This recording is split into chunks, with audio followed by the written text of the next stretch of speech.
내가 결혼을 선택한 이유. 나는 26살에 결혼했다. 사랑 때문도 미래에 대한 어떤 계획이 있어서도 아니었다. 단 하나, 돈 때문이었다. 정확히 말하면 3천만 원. 내가 살던 루마니아에서 의사는 엄마가 살기 위해서는 신장 이식을 당장 받아야 하고 그렇지 않으면 1년을 버티기 힘들 것이라고 했다.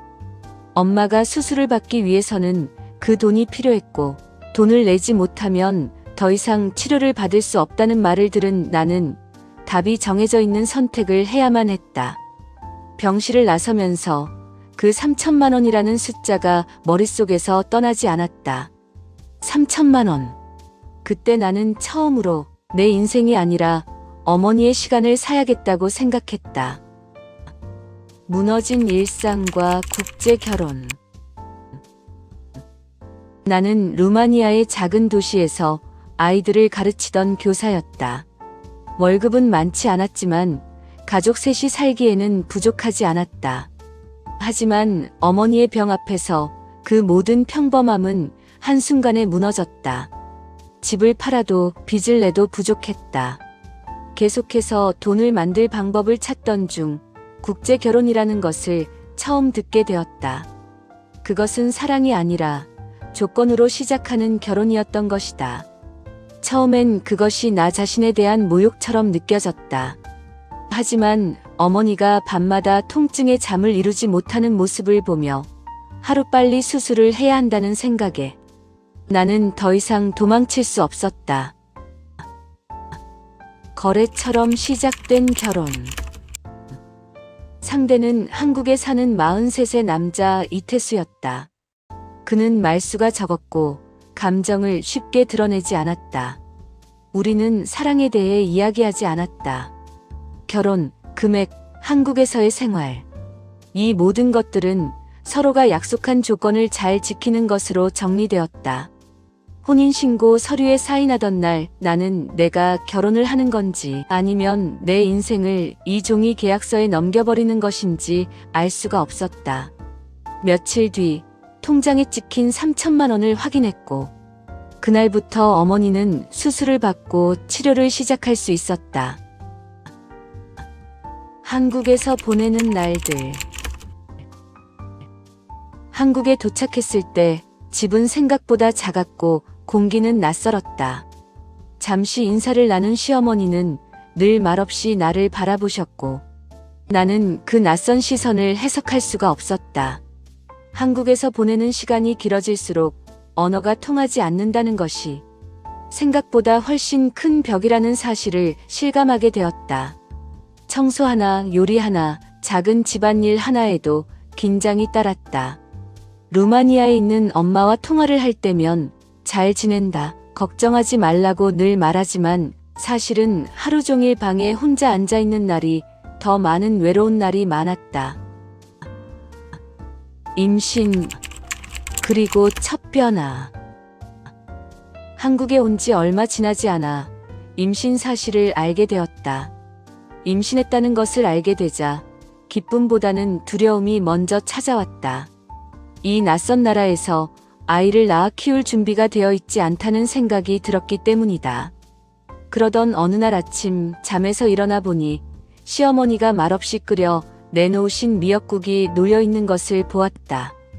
그 미역국 한 그릇을 보자 처음으로 시어머니가 나를 며느리가 아니라 사람으로 대한다는 것을 느끼게 해주는 신호처럼 다가왔다. 위기 속에서 드러난 가족의 얼굴.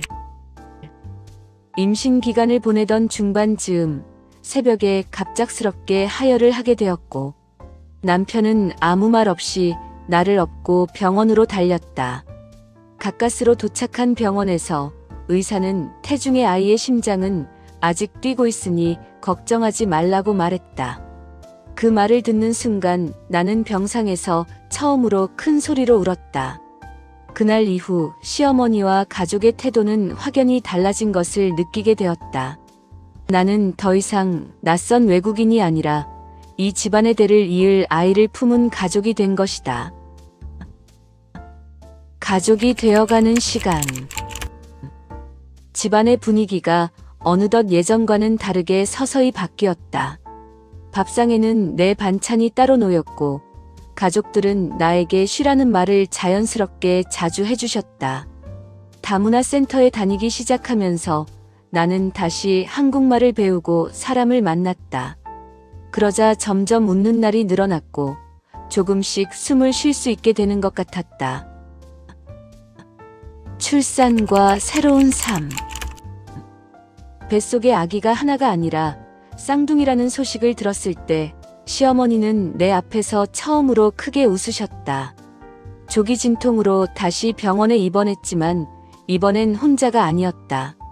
출산하던 날 긴 진통 끝에 들린 두 아이의 울음소리는 내 인생의 방향을 완전히 바꿔놓았다. 자존감을 되찾다. 아이들을 낳고 키우다 보니 나와 피부색이 다른 사람들이 있는 사회로 나갈 용기를 얻을 수 있었다. 강사 제안을 받았고 사람들은 나를 외국인 며느리가 아니라 선생님이라고 불렀다. 그리고 그 일을 하면서 나는 처음으로 내 이름으로 돈을 벌었다. 그제서야 나는 어딘가에 내 자리가 생겼다는 느낌이 들었다. 3천만 원 이후의 진실. 어느 날 우연히 통장 내역을 보게 되었다. 결혼 후에도 남편은 오랫동안 루마니아에 있는 엄마에게 송금을 계속하고 있었다는 사실을 알게 되었다. 그것을 처음 봤을 때는 그저 동정일지도 모른다는 생각에 마음이 상했지만 곰곰이 생각해보니 그것이 아니라는 것을 알게 되었다. 그것은 그가 생각하는 방식의 책임감이었고 나의 가족이 되겠다는 그의 방식이었다는 것을. 나는 3천만 원 때문에 결혼했지만 그 이후의 시간은 사랑과 신뢰로 쌓여갔다. 그리고 가족이란 처음부터 완성된 형태로 주어지는 것이 아니라 삶 가운데 함께 버티며 인내하며 만들어지는 것이라는 것을 이제는 알게 되었다. 에필로그. 우리가 인생에서 배워야 할 것들. 삶은 종종 우리가 준비한 방식으로 질문하지 않습니다. 선택하고 싶지 않은 상황을 먼저 던지고 그 안에서 답을 만들라고 요구하기도 합니다. 그럴 때 우리는 타협했다고, 졌다고, 인생을 잘못 선택했다고 스스로 자책하기도 하지만 살아보면 어떤 선택을 했느냐보다 그 선택을 안고 어떻게 살아냈는지가 인생의 방향을 바꾼다는 것을 이 이야기를 통해 우리는 보았습니다. 인생의 중요한 결정들은 늘 이상적인 조건에서 내려지지 않습니다. 그리고 그 순간의 선택은 우리를 규정하지 못하고 그 이후의 태도와 시간이 우리의 삶을 다시 만들어주는 것입니다. 가족, 관계, 인생, 모든 것은 처음부터 완성된 모습으로 주어지는 것이 아니라 함께 버티고 서로를 이해하려 애쓰고 포기하지 않는 시간 속에서 만들어진다는 것을 기억하십시오. 당신의 인생은 어떤 이유로 시작되었든 그 이후의 삶으로 얼마든지 다시 쓰일 수 있습니다. 아직 끝나지 않았습니다. 그리고 아직 늦지 않았습니다. 오늘의 이야기도 마음에 드신다면 구독과 좋아요로 따뜻한 관심을 표해 주시면 감사하겠습니다. 오늘도 평안한 하루 되십시오.